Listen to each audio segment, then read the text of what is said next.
습니다.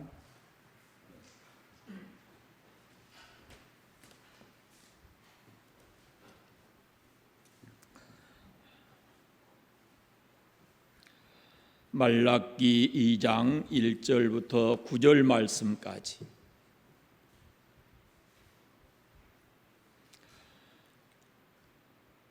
한 목소리로 같이 읽겠습니다. 너희 제사장들아, 이제 너희에게 이같이 명하노라. 만군의 여호와가 이르노라. 너희가 만일 듣지 아니하며 마음에 두지 아니하여 내 이름을 영화롭게 하지 아니하면 내가 너희에게 저주를 내려 너희의 복을 저주하리라. 내가 이미 저주하였나니 이는 너희가 그것을 마음에 두지 아니하였음이라. 보라, 내가 너희의 자손을 꾸짖을 것이요 똥 곧 너희 절기의 희생의 똥을 너희 얼굴에 바를 것이라. 너희가 그것과 함께 제하여 버림을 당하리라.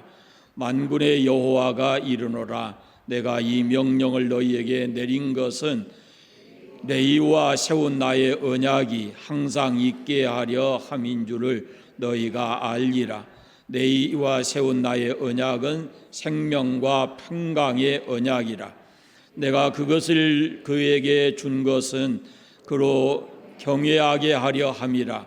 그가 나를 경외하고 내 이름을 두려워하였으며 그의 입에는 진리의 법이 있었고 그의 입술에는 불의함이 없었으며 그가 화평함과 정직함으로 나와 동행하며 많은 사람을 돌이켜 죄악에서 떠나게 하였느니라.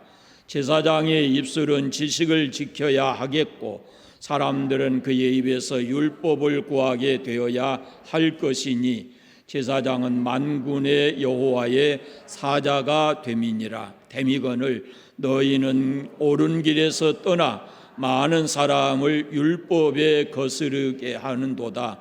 나 만군의 여호와가 이르노니 너희가 레위의 언약을 깨뜨렸느니라. 너희가 내 길을 지키지 아니하고 율법을 행할 때에 사람에게 치우치게 하였으므로 나도 너희로 하여금 모든 백성 앞에서 멸시와 천대를 당하게 하였느니라 하시니라. 아멘. 말라기 선지자는 구약의 선지자 중에 마지막 선지자입니다.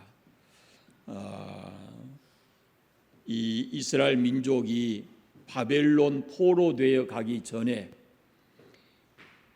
이사야, 에레미야, 에스겔, 또 아모스 이런 선지자들이 이스라엘 백성을 향해서 외쳤어요.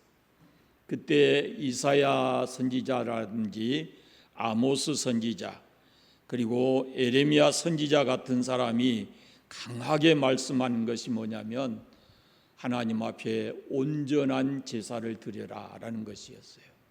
그리고 특별히 에레미야 선지자 같은 사람은 예루살렘 성에서 의로운 사람 5을 찾으면 이 성을 멸하지 않겠다 그랬어요. 그러니까 온전한 예배와 그리고 하나님의 백성으로서의 거룩한 삶의 현장에서 살아가는 것, 그것을 하나님께서 강력하게 그 백성들에게 요구를 했습니다.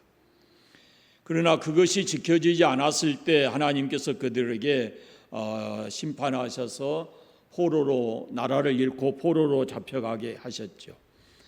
70년 후에 돌아와서 다시 성전을 세우고 또 에스라 선지자와 같은 사람을 통해서 율법을 공부하고 이렇게 했습니다. 그런데 이 마지막 선지자를 통해서 또 하나님께서 강력하게 요구하시는 것이 뭐냐면 온전한 제사를 드려라 라는 것입니다. 온전한 제사를 드려라. 하나님께서 하나님의 백성들에게 가장 강력하게 요구하는 것이 뭐냐면 온전한 예배, 그리고 그 예배에 합당한 삶을 살아가라 라는 것입니다. 이것이 마지막 선지자의 때까지 와서도 이것이 그렇게 안 됐다 그 말입니다. 포로되어서 70년 동안 그렇게 힘들게 고생하고 돌아와서 하나님의 특별한 은혜를 입고 돌아와서 다시 성전을 재건하고 그리고 하나님 앞에 제사를 드리는데도, 그런데 오늘 말씀에 보시면 제사장부터 잘못됐어요. 그래서 하나님 앞에 바른 제사를 드리지 않았고, 그리고 그 삶을 잘못 산 겁니다. 나중에 또 나오겠지만요. 자, 예배는 크게 두 종류가 있어요. 예배가 두 종류가 있어요. 어떤 예배일 것 같습니까? 예배를 받으시는 분은 하나님이시잖아요.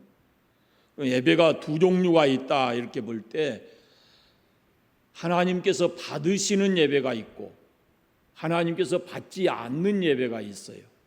우리는 예배를 드린다, 제사를 드린다 하고 하지만 어떤 예배는 하나님이 받으시고 어떤 예배는 하나님께서 받지 않으신다, 그런 말입니다. 그럼 여러분 가만히 생각해 보세요. 여러분은 하나님께서 받으실 만한 그런 예배를 드리고 있는지. 창세기 4장에 보면은 가인과 아벨이 똑같이 여호와께 제사를 드리는데 하나님께서 아벨의 제사는 받으시고 가인의 제사는 받지를 않으셨단 말입니다. 아벨의 제사는 받으시고 그가 의로운 자라는 증거를 받았지만, 가인은 예배를 드리고 나서도 그 예배가 하나님께로부터 받아들이지 아니하니까 시험 들어서 동생을 쳐 죽이는 일을 했어요. 이처럼 우리 예배가 하나님께서 받으시는 예배가 된다면 그것은 큰 복이지만, 만약에 하나님께서 받지 않으시는 예배가 된다면 그것은 안타깝고 불행한 것입니다. 세상 사람들이야 아예 하나님을 인정하지 않으니까 하나님 앞에 예배를 드리지 않지요. 그러나 우리는 하나님이 어떤 분인가를 알고 그분이 우리에게 어떤 은혜를 입혀주셨는가를 알기 때문에, 그래서 우리가 하나님의 백성, 하나님 앞에 구원받은 사람이 됐기 때문에 예배를 드려야 하는데, 예배 드릴 때 하나님이 받으실 만한 그런 예배를 드려야 한다라는 겁니다. 예배를 멀리한다든지 예배가 잘못됐다든지 그럴 때는 곧 불행하게 된다라는 것을 말씀하고 있어요. 그러나 예배를 잘 드리면 마음의 변화는 물론이고 하나님께서 주시는 사랑과 은혜를 받아서 복을 누리며 살아갈 수 있게 돼 있어요. 모든 것이 예배에 달렸다. 그래서 하나님께서는 이스라엘 민족에게 바른 예배를 드려라, 무너진 제단을 다시 회복해라 라고 말씀하고 있습니다. 그러니까 우리가 하나님의 백성 돼서 구원의 은혜를 입었다면 우리는 철저하게 예배드리는 자여야 되는데 우리의 예배 생활을 점검해 보아야 된다라는 말씀입니다. 오늘 읽은 말씀에 이스라엘 제사장들은 잘못된 제사를 드리다가 복은 고사하고 저주를 받고 그리고 하나님께 책망을 받았습니다. 제사장으로서의 그 사명이 하나님을 영화롭게 하는 것이 마땅한데, 그런데 하나님께 드릴 그 제물을 가지고 탐욕을 부리고 그렇게 잘못된 삶을 살았다, 그런 말입니다. 우리는 이 선지자를 통해서 주신 말씀이 오늘 우리가 신앙생활하고 하나님 앞에 예배하는데 어떻게 예배를 드려야 되는가라는 것을 돌아봐야 합니다. 첫째는 예배는 하나님께서 그 백성에게 명령하시는 겁니다. 이건 우리의 선택이 아닙니다. 우리가 하나님의 백성이 됐기 때문에 마땅히 하나님 앞에 예배를 드려야 된다라는 겁니다. 이건 하나님의 명령입니다. 1절에 보시면 너희 제사장들아 이에 너희에게 이같이 명령하노라 이렇게 말씀해요. 이 명령하노라 이 말의 히브리 말 앞에는 그라고 하는 이 정관사가 붙어 있어요. 이건 무슨 의미냐 그러면은 이건 선지자가 하는 말이 아니고 그라고 하는 그분이 바로 하나님이셔요. 그러니까 하나님께서 그 백성에게 직접 내리시는 명령이다라는 말씀입니다. 그 다음에 2절 3절 말씀을 보면은 이 명령은 경고를 담고 있어요. 경고를 그 속에 담고 있는 겁니다. 왜 예배를 명령할까요? 예배가 생사의 문제예요. 내 영혼이 사느냐 죽느냐라는 것이 예배에 달려 있습니다. 우리 가문이 신앙의 가문으로 흘러가느냐 그렇지 않느냐가 예배에 달려 있습니다. 교회의 존재 목적이 예배에 달려 있습니다. 그러므로 예배는 하나님의 강력한 명령이다라는 겁니다. 예배하지 않으면 죽는다, 예배하라, 그런 경고가 섞인 명령이다라는 말씀입니다.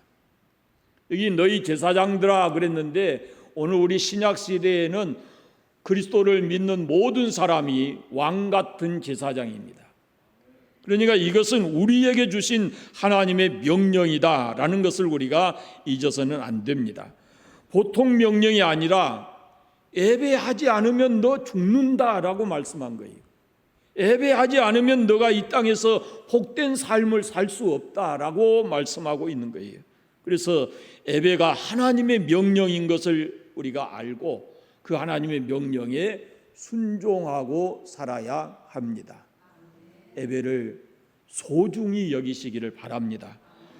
두 번째, 예배에 대한 경고가 무엇인가를 알아야 합니다. 2절 3절 말씀을 같이 읽어보겠습니다. 만군의 여호와가 이르노라 너희가 듣지 아니하며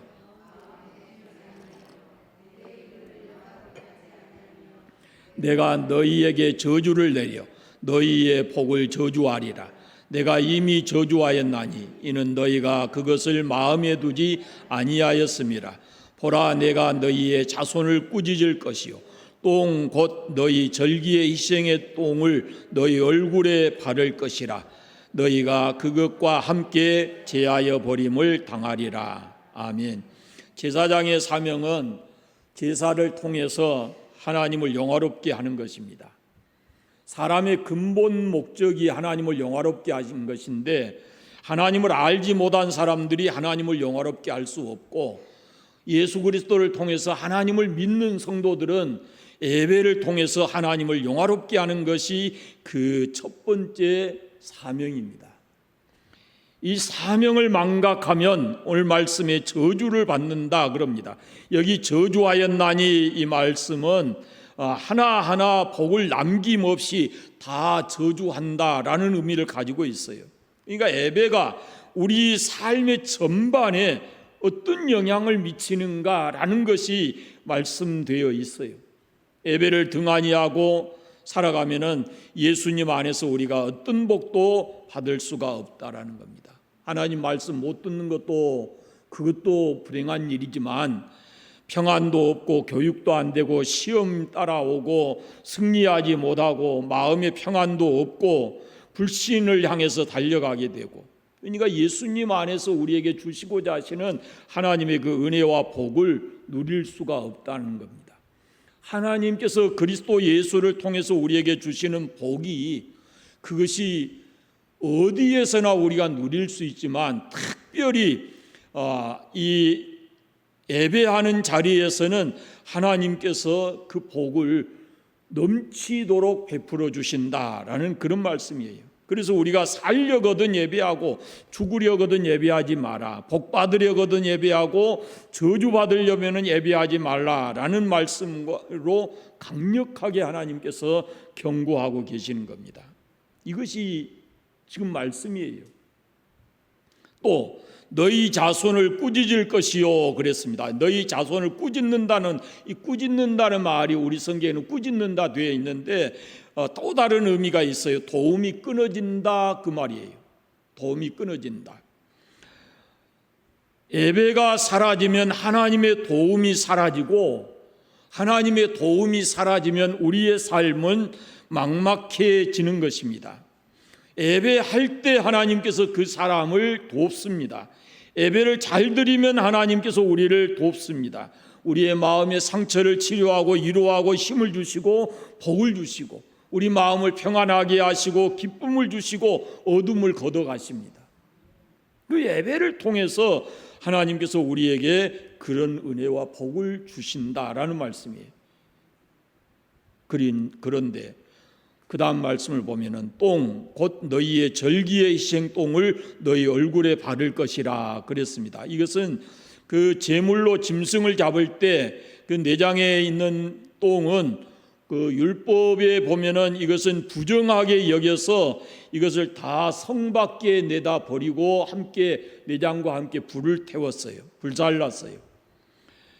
그런데 만약에 하나님께 이 온전한 제사를 드리지 않을 때는 그 똥을 갖다가 내버리는 것이 아니라 그걸 뭘 한다 그래요? 얼굴에 바른다 그러잖아요. 얼굴에 바른다. 당연히 그런 모든 여기서 말하는 그 똥의 의미가 뭐냐면은 죄악이에요. 죄악. 죄는 마땅히 버려야 되는데 성령의 불로 살라버려야 되고 버려야 되는데, 그런데 똥을 얼굴에 바른 것 같이 우리의 죄로 인해서 우리로 하여금 얼굴에 바른 것처럼 수치와 조롱을 당하게 한다라는 의미를 가지고 있습니다. 그러니까 예배의 생활이 잘못되면 우리가 당연히 하나님과 멀어지기 때문에 죄를 범할 가능성이 많고, 그 죄가 불살라지지 아니하고 그 죄로 인해서 그 자신이 수치와 조롱을 겪게 된다라고 말씀합니다. 이건 거꾸로 말하면 예배는 우리 예배를 통해서 우리는 죄 사함을 받을 수 있고 하나님 앞에 의롭다 인정을 받을 수 있고 하나님 앞에 우리가 강하게 되고 영광스러운 존재로 세워진다라는 말씀입니다. 그래서 우리가 예배를 드리고 안 드리고 이것은 우리의 삶에 직접적인 어떤 영향이 올 수 있다라는 것을 하나님께서 말씀하고 있어요. 그래서 예배에 대한 경고가 얼마나 무서운가라는 것을 우리가 알아야 합니다. 세 번째는 예배의 축복에 대해서 말씀을 하십니다. 4절을 같이 읽어보겠습니다. 만군의 여호와가 이르노라, 내가 이 명령을 너희에게 내린 것은 레위와 세운 나의 언약이 항상 있게 하려 함인 줄을 너희가 알리라. 아멘. 레위와 세운 언약은 제사장의 언약이거든요. 레위 지파가 제사장 지파예요. 이 언약은 이 제사장 사명을 통해서 온갖 아름다운 복을 주시겠다라는 그런 언약입니다. 제사장직을 잘 감당하면 레위 지파에게 하나님께서 이런 복을 주시겠다 이렇게 말씀을 하시는 거예요. 그런데 요즘으로 말하면 우리가 왕 같은 제사장으로서 예배의 이 사명을 다하게 되면 하나님께서 복을 주신다라는 그런 약속입니다. 그런데 예배의 축복이 뭐냐? 제사장에게 주신 축복이 뭐냐? 생명과 평안입니다. 5절 말씀을 보십시오. 레위와 세운 나의 언약은 생명과 평강의 언약이라 그랬습니다. 이처럼 예배하면 생명이 임하고 마음과 육체의 평강이 임한다라는 겁니다. 은혜를 받으면 우리의 마음에 평안이 오고 우리 영적 생명이 힘이 있어서 하나님 앞에서 온전하게 믿음으로 살아갈 수 있게 해주신다라는 그런 말씀입니다. 영육간에 우리가 건강하고 삶이 형통해지는 그런 복을 하나님께서 주시겠다라는 그런 말씀입니다. 우리가 이 땅에 살아가는 동안에 뭐 여러 가지 복이 있겠지만 생명과 평강이라고 하는 것이 얼마나 중요한가라는 걸 생각하십시오. 여러분, 천국은 예배하는 곳이다 이렇게 말할 수 있어요. 그러니까 예배가 없는 곳은 지옥이라고 말할 수 있어요. 천국은 하나님의 은혜가 감사해서 그분 앞에 경배하고 그분을 영화롭게 하는 그런 장면이 요한계시록에 보면 수도 없이 나와 있거든요. 그런데 지옥은 반대의 모습이죠. 우리 삶이 천국과 같은 삶이 되기를 원하면 예배에 최선을 다해야 되고, 지옥과 같은 삶이 되기를 원한다면, 그거 되고 싶으면 예배를 소홀히 하고 등한히 해도 되는 겁니다. 여러분 보세요. 이스라엘 민족이 하나님 앞에 성실하게 예배드렸을 때 그들의 삶이 어땠는가? 다음 주 수요일에 그 예배 잘 드린 사람, 못 드린 사람 이런 것이 좀 말씀될 텐데, 그런데 이 사람들이 예배를 잘못 드리니까 그 다음에 어땠어요? 바벨론 포로 끌려가서 그 사람들이 지옥과 같은 삶을 살거든요.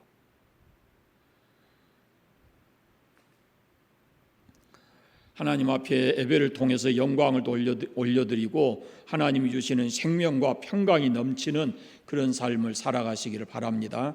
네 번째는 예배의 은사가 무엇인가를 알아야 합니다. 5절 6절 말씀을 보겠습니다. 내 이와 세운 나의 언약은 생명과 평강의 언약이라. 내가 이것을 그들에게 준 것은 그로 경외하게 하려 함이라. 그가 나를 경외하고 내 이름을 두려워하였으며 그의 입에는 진리의 법이 있었고 그의 입술에는 불의함이 없었으며 그가 화평함과 정직함으로 나와 동행하며 많은 사람을 돌이켜 죄악에서 떠나게 하였느니라. 아멘. 내가 이것을 그에게 준 것은 그로 경외하게 하려 함이라 그랬습니다. 경외심을 주었다. 하나님을 경외할 수 있는 경외심을 주었다. 그렇게 말합니다. 누구에게요? 레위 사람에게. 오늘날로 말하면 성도들에게 하나님께서는 하나님을 경외하는 마음을 우리에게 주셨어요. 그러니까 가만히 여러분 생각해 보세요. 우리가 예배하는 자리에 있을 때 아무 감동이 없는 것처럼 보이지만 예배하는 자리에 함께 있지 아니하면 그 마음은 절대 평안할 수가 없어요. 예배하는 시간인데 마음이 불안하고 무언가가 조금 더 이상하면은 내가 예배드리지 않아서 그랬는가라는 생각을 하게 되는 겁니다. 이 근본이 우리가 하나님의 백성으로 하나님이 우리를 택하시고 구원해 주셨을 때 우리 마음 속에는 이제 하나님께 대한 경외심을 갖게 해 놓으셨어요. 그래서 마땅히 제사장 사명을 감당하라고 하나님께서는 이런 경외심을 그에게 주었다라는 겁니다. 우리가 보다 많은 경외심과 진리의 말씀과 의로움과 화평함과 바르게 행함을 통해서 이런 하나님을 경외하는 마음을 가지고 이렇게 살아가는, 진리의 말씀을 가지고 살아가는 그 모습을 보고 많은 사람들을 돌이키게 할 수 있는 그런 은혜도 우리에게 주시는 겁니다. 그 말씀을 잘 보시면 하나님과 동행하는 방법이 거기에 있어요. 그가 화평함과 정직함으로 나와 동행했다 그럽니다. 하나님을 경외하는 마음을 가지고 하나님 앞에서 화평하고 정직한 마음으로 하나님과 동행했고, 그런 그 성도들의 삶을 보고서 세상 사람들이 돌이켜 하나님께로 돌아오게 된다. 죄악을 떠나서 하나님께로 돌아오게 된다라는 겁니다. 예배가 우리 자신만을 위한 것이 아니다는 말이죠. 예배는 우리 자신만을 위한 것이 아니에요. 우리가 하나님을 경외하고 하나님의 진리의 말씀을 듣고 하나님과 동행하는 삶을 사는 것, 그것이 예배의 중요한 요소이긴 하지만 또 우리가 그렇게 살아가는 삶의 모습을 보고 세상 사람들이 어떻게 하느냐, 그런 그리스도인의 모습, 그런 성도들의 모습을 보고 그들도 죄악에서 떠난 삶을 살게 된다라는 말씀입니다. 다시 말씀드리면 우리 예배는 우리 자신을 위하기도 하지만 세상에 선한 영향력을 끼칠 수 있는 강력한 동기가 된다라는 그런 말씀이에요. 그래서 우리는 예배를 잘 드려야 합니다. 여러분, 예수 믿는 사람이, 세상 사람도 알아요. 세상 사람도 주일 되면 교회 간 줄 알잖아요. 그런데 주일 되면 교회 안 가고 일하면은 저건 예수 믿는 사람인가? 라고 생각해요. 안 믿는 사람들도 예수 믿는 사람은 주일날 예배 드리는 줄 안단 말이죠. 그런데 예배 드리지 않고 어떤 일을 하고 있고 어디에 가 있고 그러면은 저건 예수 믿는 사람인가? 라고 생각을 할 거란 말이죠. 영광이 되겠어요? 아니거든. 다윗이 어느 때에 나아가서 하나님 앞에 배웠고 그랬습니다. 그 하나님께 대한 더 간절한 마음을 가지고 하나님 앞에 더 나아가고 싶은 그런 마음을 표현하는 거예요. 이사야 선지자는 이 백성은 내가 나를 이 백성은 내가 나를 위하여 지었나니 나의 찬송을 부르게 하려 함이라 그랬습니다. 우리가 이 땅에 지음받은 근본의 목적이 하나님의 영광을 드러내기 위함입니다. 그런데 그 하나님의 영광을 드러낼 수 있는 가장 중요한 그런 동력이 바로 예배다라는 말씀입니다. 예배를 통해서 우리는 하나님과 연결되고 하늘로부터 새 힘을 얻어서 하나님의 백성답게 살아가고 세상에 선한 영향력을 끼칠 수가 있습니다. 마지막 다섯 번째, 예배의 범위를 알아야 합니다. 7절부터 9절까지 말씀을 읽어보겠습니다.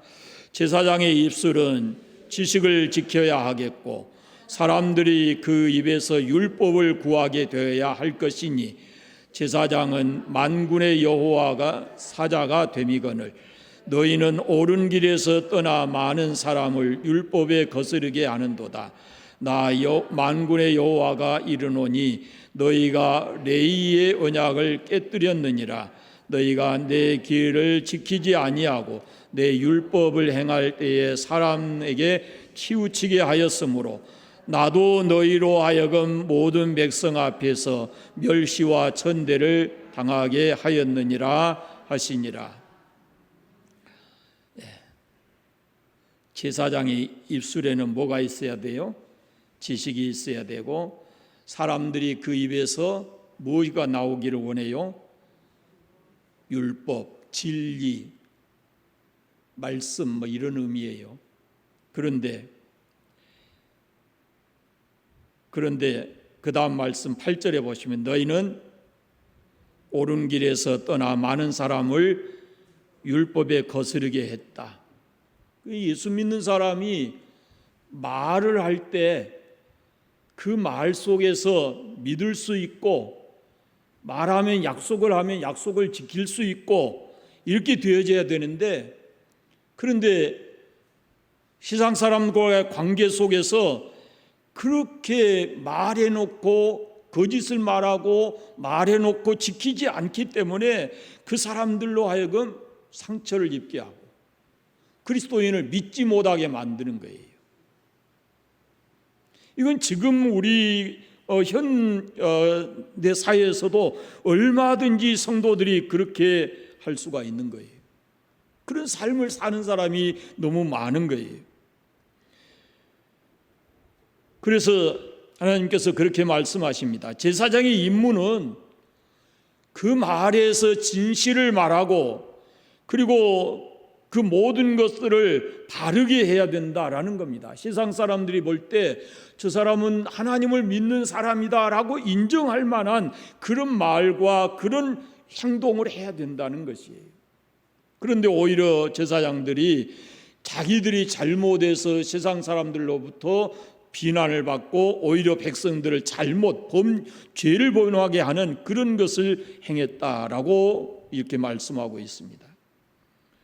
우리는 제사장으로서 왕 같은 제사장으로서 우리가 먼저 나부터 말씀으로 잘 교육을 받아야 되고 나부터 말하고 행동하는 것을 좀 신중하게 해야 하는 것입니다. 이것은 무엇을 가리키냐면은 예배가 삶으로 연결된다 그런 말씀이에요. 우리 예배가 여기서 끝나는 것이 아니고 이것이 우리의 삶으로 연결된다라는 말씀이에요. 로마서에 있는 대로 하나님께서 기뻐하실 우리 삶의 연장에서 우리가 산 제물이 되는 것입니다. 그것이 바로 하나님의 뜻대로 사는 그것이 바로 하나님 앞에 영적 예배가 된다라고 말씀하고 있어요. 그러기 위해서 우리는 예배를 소중하게 여기고 예배를 통해서 하나님의 진리의 말씀으로 우리 자신을 무장하고 우리가 삶의 현장에 가서도 성령의 능력을 힘입어서 그리스도인답게 살아가는 그것이 우리에게 중요한 삶이다라는 겁니다. 다시 처음으로 돌아가 말씀드립니다. 성전에서 예배해야 되는데 잘못된 예배를 드리니까 하나님께서 성전 문을 닫아버리면 좋겠다라고 말씀하셨잖아요. 그런데 70년 포로 생활을 하고 돌아왔는데도 이 사람들이 또다시 같은 그런 잘못된 예배를 드리고 있는 거예요. 그러니까 하나님께서는 제사장들을 꾸짖고 그리고 다시 성전을 닫아버리면 좋겠다라고 선지자를 통해서 말씀하고 있어요. 그러니까 하나님께서 그 백성들에게 가장 강력하게 요구하시는 것이 뭐냐면은 예배 생활이에요. 그래서 예배를 소중하게 여기시고 예배를 잘 들으심으로 하나님께로부터 복을 받고 그 복이 흘러서 자녀들에게도 가고 그 복이 흘러서 우리 이웃과 세상 사람들에게도 전해질 수 있는 그런 예배자로서의 삶을 잘 살아가십시오. 그 예배를 잘 드려야만 우리에게 하늘의 생명이 풍성하고 우리의 삶이 평안하게 될 것입니다. 하나님께 영광 돌려드리시고 그리스도 예수 안에서 이런 복과 평안함을 누리시기를 바랍니다. 기도하겠습니다. 감사